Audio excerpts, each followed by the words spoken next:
Dear students, let us start the discussion on today's newspaper, that is 15th April 2016. The first article is related to the black money trail and the Panama Papers. Now, in this context, let us understand how this system has evolved. Till 2004, no money can be carried outside India. There are strict regulations in India. Till 1999, carrying the money like that is a criminal offence. In 1999, FERA was changed to FEMA and it was made as a civil offence. In 2004, liberalized remittance scheme has come up, and as of now, under this liberalized remittance scheme, $250,000 can be carried, invested, spent abroad. So to an extent, later we achieved total current account convertibility, and there are restrictions on the capital movements even today. So now what is happening over here? Before 2004, any money which has been carried outside is illegal. After 2004, there are certain permissible limits to carry the money outside. In this context, today the question is not about legitimacy and illegitimacy, how it is impacting the economy. Now, for simplified rules, many people can stock their money in the tax havens. That is purely legal. On the other hand, to evade the taxes, if they are stocking the money in these tax havens, probably, and then for sure, it is illegal. So here we need to understand a word called round tripping. Now, for example, India and Mauritius have a double taxation avoidance agreement. So the money through this offshore investments or one or the other route, it will go to Mauritius, and from the Mauritius it will come as a foreign investment. If you take this flow, it is almost the 50% which is coming back as investments and gaining various benefits from the government. That is one thing. And the total loss of investments to tax havens in India from independence till 2012, if you see, it is close to $2 trillion. Who gave this number? There is a global study on tax havens where 5 famous institutes, they have calculated this volume for India. It is close to $2 trillion.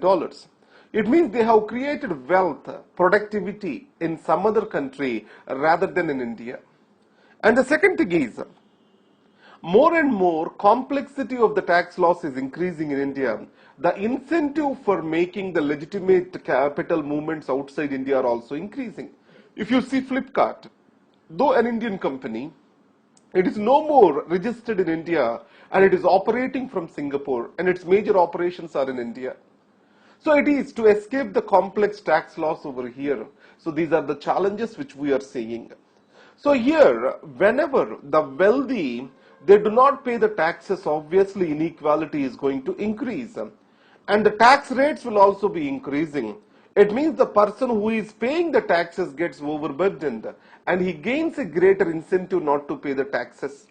This ultimately leads to poor infrastructure and weak governmental spending on development, and increase in indirect taxes will further increase the inequalities. So, the developmental imperatives necessary today makes the tax laws to be simplified, and also tax evasion has to be plugged, and tax avoidance also need to be taken care of. These are the things we need to take into consideration. In your notes today, I gave you how you need to understand these concepts and connect to your class.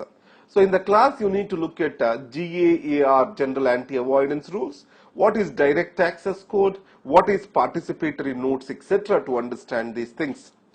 Now, reviving a good idea. So this is about NEET. The NEET stands for National Entrance Examination or National Eligibility Entrance Test. It is for medical examinations throughout the country. If you say a medical student, as of now, he takes multiple exams for different states and different national level medical colleges. So in this, to decrease the burden on the student, a common entrance test was proposed by the Medical Council of India. Now in 2010, this plan was made. It was challenged by various states and also by the private educational institutions, especially minority educational institutions. The states have challenged that because they lose their control over the reservations. And minority educational institutions thought that it will over-regulate them, and also curtail their independence to control their own process of admissions. So in TMA Pi case, the 11 judges bench of the Supreme Court gave that the minority educational institutions have complete right to determine their admission policy, and the state cannot interfere with regard to those. So in this case, the proposal which has come at that point of time itself is disconnecting the exam and admission process. This is the one common examination which will be conducted by the union government. But however, admissions can be taken up by the state and institutions according to their own admission policy. So if this disconnect is made, the problem will be solved. So that is before the Supreme Court now. Let us see how it goes. Now, if you come to the notes, so understand these concepts and classroom connect. Try to go through that and recollect these events, revise these events from your class, especially for the students who have finished their classroom coaching. And the next is, with regard to National Eligibility Entrance Test, try to go through this TMA Pi case, and those are the things. Now coming to the pink tide. Now 2 days back, that is on 13th, there is a article, central page article, which talks about growing centrist and rightist parties in the Americas, that is Latin America. The influence of the leftist parties, which has increased in 2000, is waning off. So why? And into this, another country is added up, that is Peru. So in Peru, in the first round of presidential elections, the leftist party leader, he has taken up a third seat. Centrist party and the rightist party, that is Kiko Fujimori, Veronica Mendoza, that is Pablo Kowalski. These are the people who have won the first round of the elections. So these are both center and rightist leaders. So the leftist leader, Veronica Mendoza, she was there in the third place. So why this thing is happening? Why the pink tide is waning? The first is the economic reason.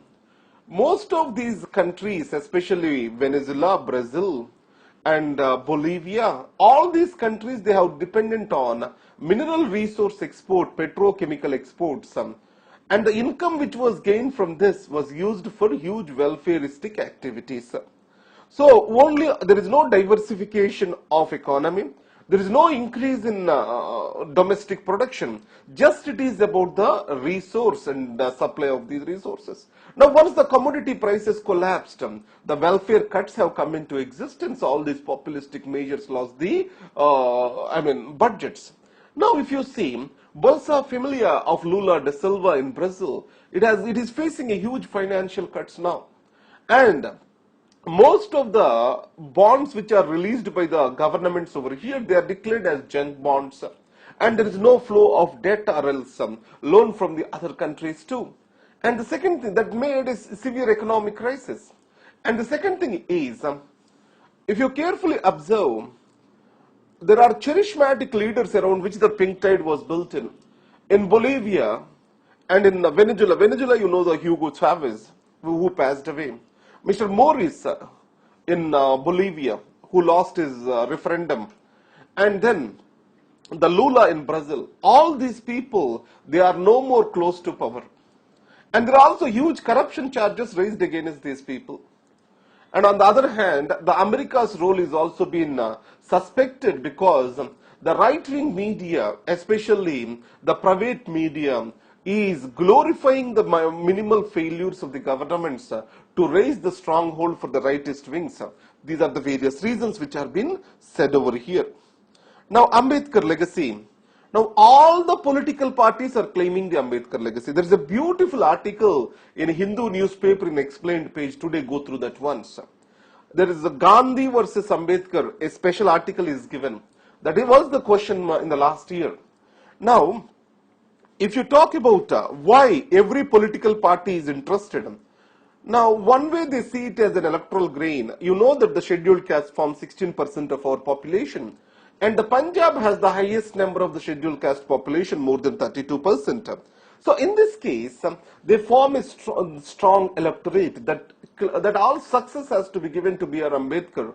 The politicization of the Dalits, that's what is the greatest success achieved by the Ambedkar. And today, every political party is seeing them as a, playing to that constituency. It means that there is some impact it was creating. Now, the second thing is, the Prime Minister has launched a new program, that is Gramodaya Se Bharatodaya Abhiyan, or it is called Village Self-Governance Campaign. What is the objective of this program? It is aimed at spreading the awareness about various schemes this government has launched, keeping the rural India in mind. So that is also a political maneuver, according to me, because the government is said or criticized to serve, is criticized as serving the corporate interests and also the urban interests. So the government wants to send the message strongly across the rural India, and it is working for the rural people. Now, I will cover this article in detail when I speak about Indian Express. Now, coming to the top secret files, the bureaucracy. So here, if you observe, in the Home Ministry, the leakages are increasing and confidential documents are moving outside. To plug that missing files, the government is appointing, or the government is drawing a list of the candidates who are handling the secret files and top secret documents. They have to go series of IB checks before being appointed to that particular ministry. Now, South China Sea. Already we have discussed a lot about South China Sea, and Philippines is very vocal in claiming its rights, and China is building the artificial islands and dredging the South China Sea. So in this context, the United States of America and Philippines, they are conducting the joint patrols on the South China Sea, and Beijing, it said that any such conduct shall not violate or shall not disturb the regional balance. That is what is the article. So you go and see the South China Sea map, and what are the countries which are claiming the territorial rights in South China Sea, the Vietnam and all these countries. And then, what is India's stand in South China Sea? How is India OVL is going to exploit the oil resources in Vietnam or not? Try to see those things. And coming to investments welcome on maritime sector. Under your infrastructure in economy chapter this year, there will be a question on maritime sector or inland waterways. The government is very much promoting the maritime sector. Now the theme is port-led development, because the Make in India and port-led development, they align with each other. Historically, if you see, no country has built the manufacturing in a base without having the strong port infrastructure, because it's an essential link in the entire supply chain, the logistic link. So in this context, we have 7,500 kilometer plus coastline and 14,000 plus kilometers of inland waterways. So if you develop these arterial waterways and also the port cities, then automatically there is a chance our manufacturing sector gets deepened. So the objective of the government, which is pronounced by Prime Minister Modi at the Maritime India Summit, is this. The existing capacities have to be raised from 14,000 million tons to 3,000 million tons by 2025 at the ports. Now, in this connection, try to go with the Sagar Mala project. And the next is, I have given the notes. The Peru elections, just remember, the leftist tide is decreasing. On the other hand, if you see in the Europe, the leftist tide is increasing. Sanders and all these people in America and Europe, there is a greater attention to the growth of the left. But in Latin America, leftist tide is decreasing. So Ambedkar legacy, joint patrols in South China Sea. So try to go through this Classroom Connect and spend some time on the Classroom Connect. Now, Supreme Court located too far north for the litigants from south. Now, you know that there is a national court of appeal with regional benches is proposed for. On this, the Supreme Court has appointed an amicus curiae, the friend of the court, Mr. Venugopal. So, in this case, Mr. Venugopal said that the national court of appeal is very much necessary to increase the access to the judiciary. Especially the South Indians, as they have to travel all the way to the Supreme Court. So that is, if you see the proportion of the cases, most of the cases in the Supreme Court, appeals comes not from the South but from the North. Most of the appeals are from Delhi because of the access to the Supreme Court was easy over there. So this itself shows that the distribution of the court structure across the India to provide or simplify the ease of access. And the Cambodian forests and Indian tigers. Now, the Cambodian forests, they are declared as functionally extinct from tigers. The major reason is poaching over there. The Cambodian government is asking for shifting of few Indian tigers to that forest because there is a worldwide fund for nature, that is WWF. What it has said, the tigers from India and Nepal, they can acclimatize in the Cambodian forests because the Cambodian forests are mostly dry forests. So in this case, what the problems India is seeing for? So in spite of being dry forests, the acclimatization may be a major challenge. And the next is predator or prey density, to the predator. So the deers are the major prey density, and prey density is very low in the Cambodian forests. And poaching is a major problem even today in the Cambodia, and there are no strict laws. So this is what is the government is screening. And coming to the Indian Express newspaper, the missing link. As I said to you, building the ports is vital for the logistical improvement. So the regional trade or global trade has to be promoted. We have to ease the load which is there on the highways now, and we have to connect or use the waterways properly. At the same time, it is not just the infrastructure. The other problem in the ports is the governance. So the amount of the time required to load and unload the ship and the disposal of the imports or exports at the port level, it is highly problematic. So we need to improve the governance and reduce the corruption at the port level. If you take ancient in India, from Indus Valley civilization, India has a strong trade links and the ports were developed then itself. But slowly after independence, the stress on the ports has decreased and more the road transport has gained the importance. We have to revisit these routes. And again, my stress is this: no great industrial country has gained its significance without the port infrastructure. If you take most of the European countries or America for that matter, and India can be no exception to this. So if India wants to be an economic power, if Make in India has to be realized, India has to build a vital maritime tradition and infrastructure to sustain it. Coming to the hiding behind law. Maharashtra has recently made a legislation against social boycott. I'm not going to see into that law, but what is the general tendency of our politics? We have always this tendency to find a solution for any question through a law. It means if you talk about juvenile justice, immediate solution is a legal recourse. So for problems having social complexities, India always believes solutions in the legal course. So here, the government tries to show two things. It is strict about something or it is concerned about something through a law. And the second is, it is also trying to hide the governance failures in implementing the existing laws by shifting the dialogue away from its failures. So that has to be corrected. So societal complexities cannot be dealt by laws alone. It needs a systemic approach. So that the governments have to realize.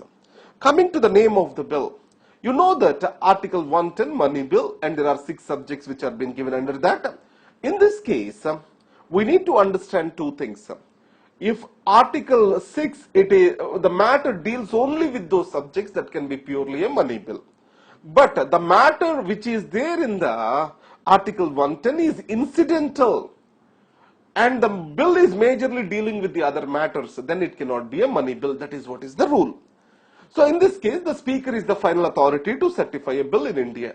But if you take the UK's practice, there are 2 advisors to the Speaker with regard to this matter, and no such advisors exist in India.